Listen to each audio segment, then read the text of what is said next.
जल मीठा है सीते। और आपकी आंखों में ये जो जल है वो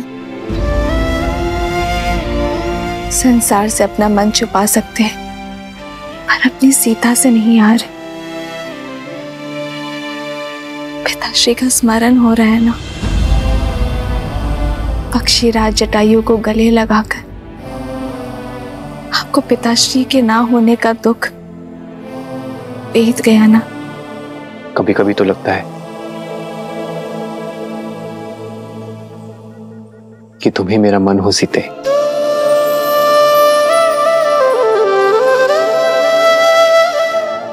मेरे भीतर के सोच भाव, पीड़ा, आनंद,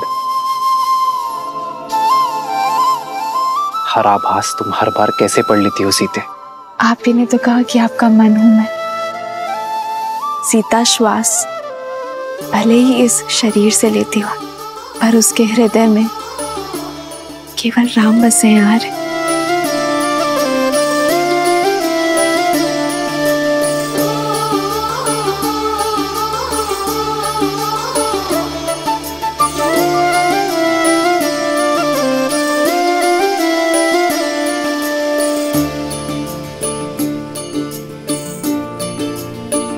तभी तो इस निर्जन वन में इतने वर्ष तुम्हारे साथ कैसे बीत गए सीता, मुझे ज्ञात ही नहीं चला।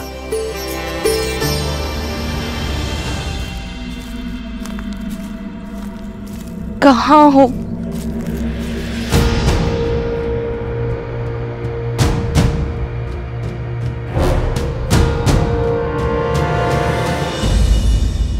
कभी कभी तो ये वनवास वरदान लगता है आर्यन।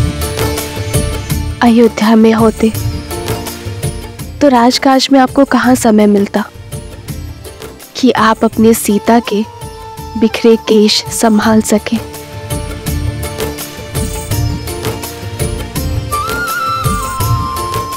लाइए, अब मैं आपके केश संभाल देती हूँ।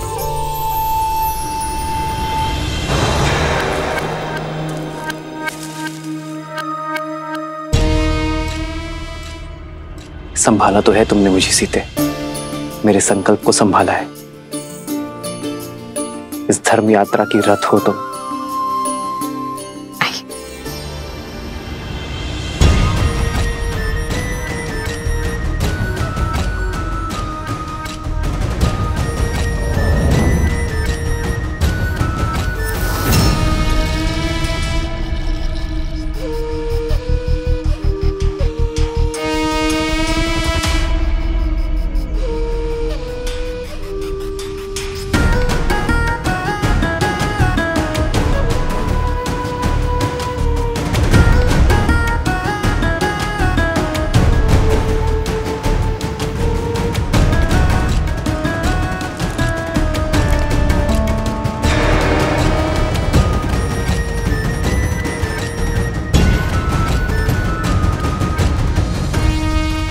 कौन है ये दिव्य पुरुष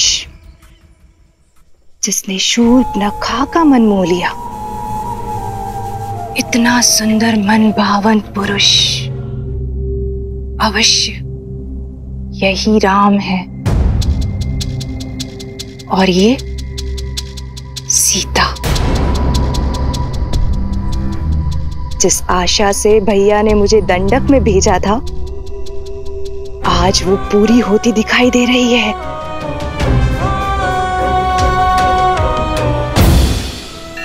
मैं खोजूंगी सीता को।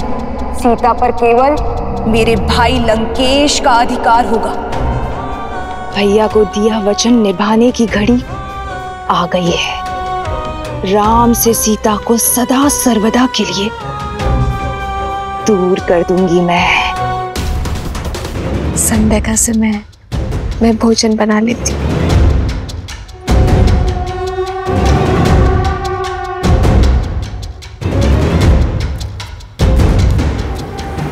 अंततः मेरे योग्य वर की खोज समाप्त हुई। एक ही तीर से 2 लक्ष्य साधूंगी मैं। भैया रावण को सीता मिलेगी और मुझे मुझे ये मन भावन राम।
इस घने वन में आप कदाचित भटक गई हैं देवी।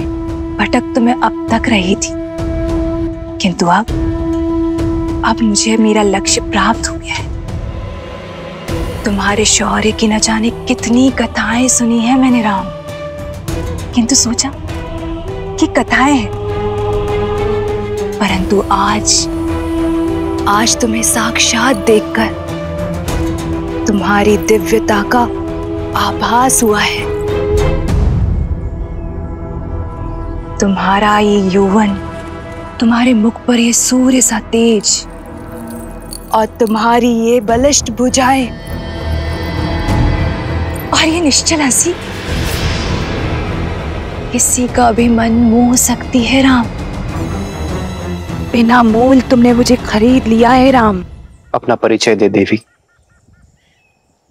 और यहाँ आने का प्रयोजन बताएं। प्रयोजन भी तुम हो और प्रारब्ध भी तुम, मन की इच्छा भी तुम हो और तन की कामना भी तुम। मैंने अपना नहीं, आपका परिचय पूछा है देवी। क्या ये पर्याप्त नहीं कि मैं एक सर्वांग सुंदर स्त्री हूं और तुम एक सर्वश्रेष्ठ पुरुष। हमारा प्रेम और संबंध हमारा परिचय बन जाएगा और मेरे यहाँ आने का प्रयोजन तुम मेरी आंखों में देख पाओगे। ओह,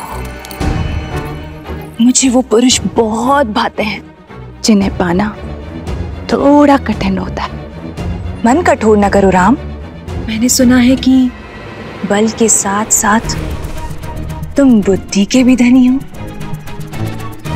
तो अब तक तो ये समझ ही गए होगे ना कि मैं तुम पे कितना मोहित हो चुकी हूं। तुम्हें पाना चाहती हूँ, तुम्हारी होना चाहती हूँ। अरे आप किससे बात?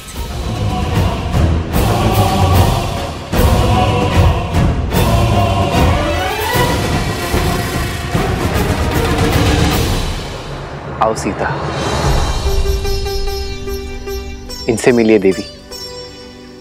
यह है मेरी धर्मपत्नी जनक नंदिनी सीता।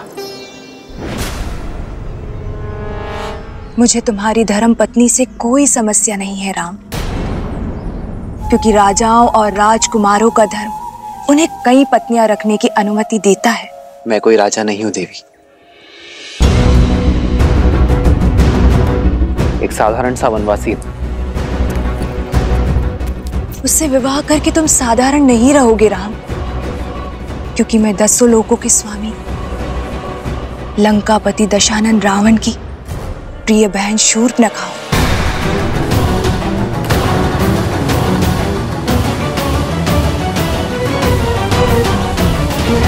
दंडकारण्य के राजा खर और दूषण भी मेरे भाई हैं। मुझसे विवाह करके तुम दंडक के राजा बन जाओगे और मैं बनूंगी तुम्हारी महारानी। और यदि तुम चाहो तो तुम्हारी इस सीता को मैं अपनी दासी का पद सौंप दूंगी। क्षमा करें देवी, मुझे राजपाट पद प्रतिष्ठा से कोई मोह नहीं है, अन्यथा मैं वनवास में नहीं होता। मेरी दशा समझे देवी।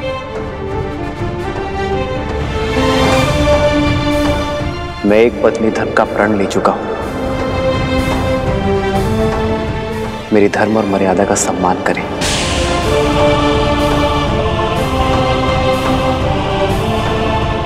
ऋतु स्नान से पवित्र एक स्त्री का प्रेम प्रस्ताव ठुकराना भी तो अधर्म है ना राम? क्या तुम ये पाप करोगे? अंतर है देवी।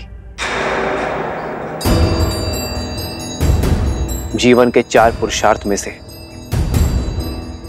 धर्म काम से पहले आता है।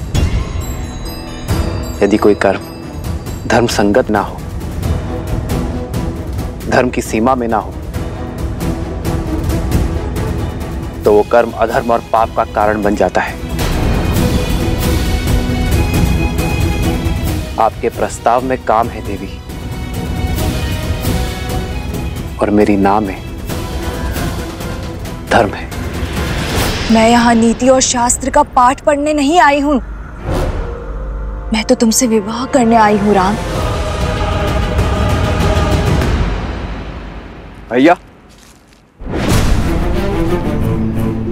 जल ले आया।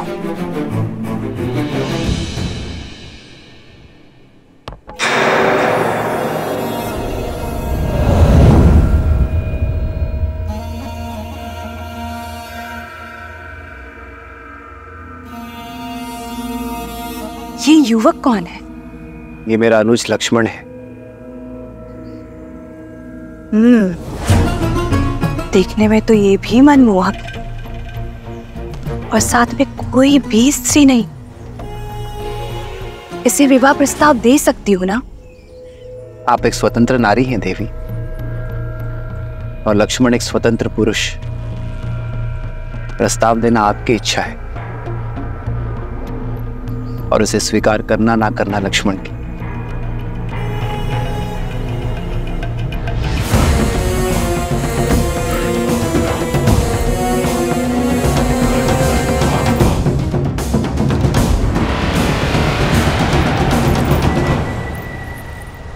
वीर पुरुष, संयोग देखो, एक सुंदर स्त्री की भेंट एक रूपवान पुरुष से हो रही है, और दोनों ही इस वन में अकेले हैं। मेरे पति अब इस दुनिया में नहीं रहे। मेरी पीड़ा का अंत करो, मुझे अपनी संगिनी के रूप में स्वीकार कर लो। मैं तुम्हें असीम प्रेम दूंगी। विचित्र प्रेम है आपका देवी। अभी कुछ ही क्षणों पूर्व आप मेरे बड़े भैया पर मोहित हो रही थी, और अब मेरे पास चली आई। तुम्हारा भाई मूर्ख है, किंतु तुम्हारे मुख पर ही दिखाई देता है कि तुम वास्तविकता को समझते हो। वास्तविकता से तो कदाचित आप अनभिज्ञ हैं देवी। आप महाबली लंकेश की बहन हैं, राजकुमारी हैं, और मैं तो अपने भैया का एक तुच्छ सा दास मात्र हूं। अब मेरी संगिनी बनने का अर्थ होगा कि मेरे भैया और भाभी की दिन रात सेवा करना। अब आप जैसी सुंदर राजकुमारी ऐसा करेंगी, ये तो होगा नहीं, और आपको ऐसा करते देख मैं पाऊंगा नहीं। इसलिए यदि आज्ञा लेनी है तो स्वामी से लीजिए, दास से नहीं।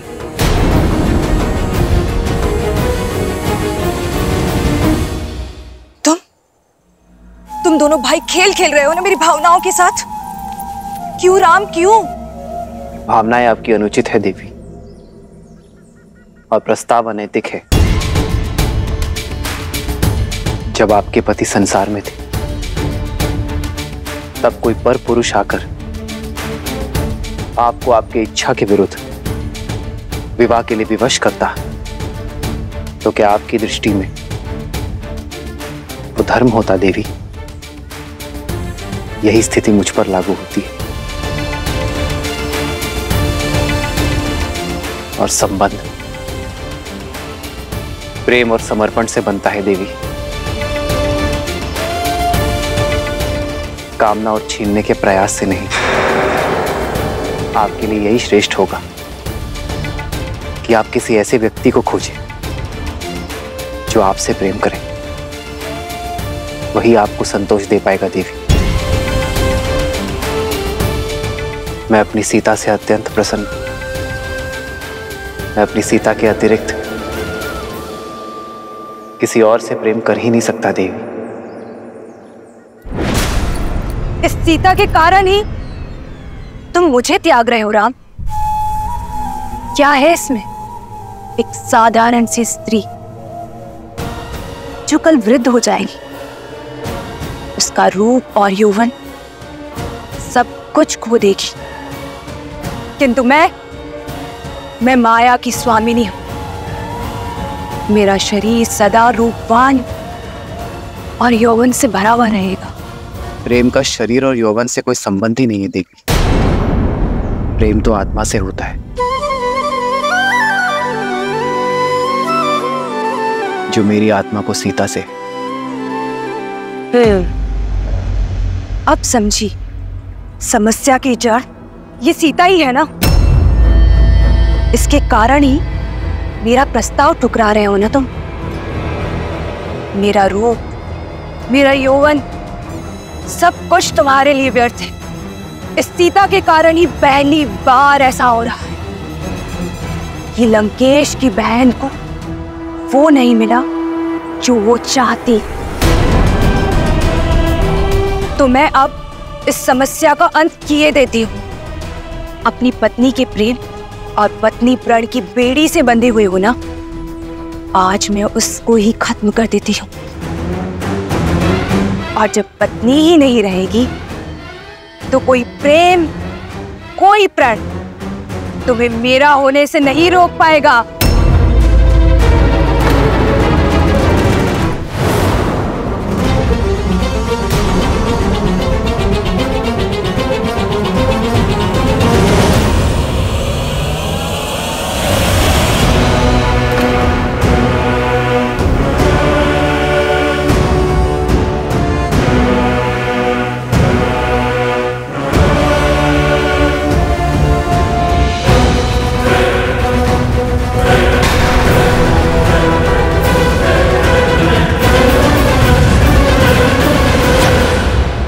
दुष्ट राक्षस है सीते।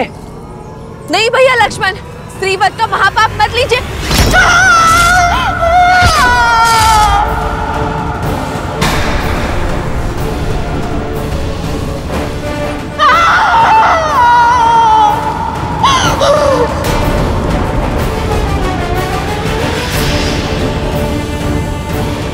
जिस रूप और सौंदर्य के अहंकार में चूर होकर इतने बड़े पाप का दुस्साहस करने जा रही थी, वही अब तुम्हारे जीवन भर का अभिशाप बनेगा।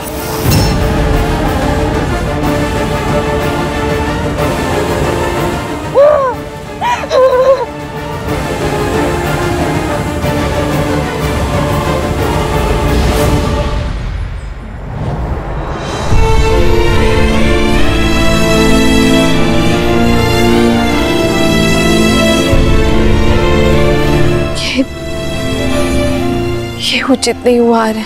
एक स्त्री के सम्मान पर प्रहार हुआ है, इसका मूल्य हमें चुकाना ही होगा। ताड़कावध से पूर्व गुरु विश्वामित्र ने भी कहा था, स्त्री हो या पुरुष, जो कोई भी धर्म की सीमा लांघ दूसरे के कष्ट का कारण बने, उसे दंड तो अवश्य मिलना ही चाहिए। सीता, लक्ष्मण ने जो कुछ भी किया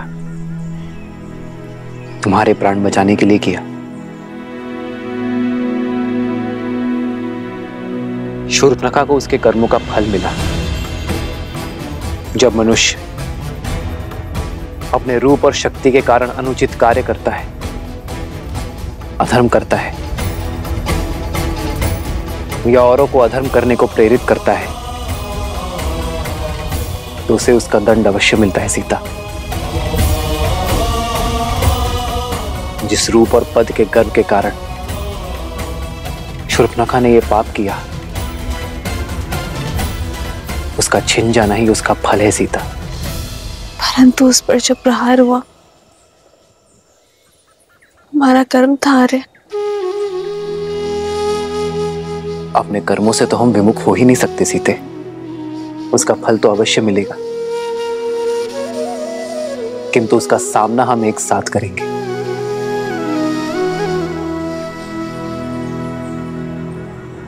रावण की बहन पर प्रहार हुआ यार, अब तो संपूर्ण राक्षस कुल हमसे प्रतिशोध लेने निकलेगा। जिस प्रकार जीवन की हर परिस्थिति का हमने साथ मिलकर सामना किया है, इसका भी करेंगे सीता, क्योंकि संकट से भयभीत होकर धर्म के पथ को छोड़ देना रघुकुल की रीति नहीं है सीता।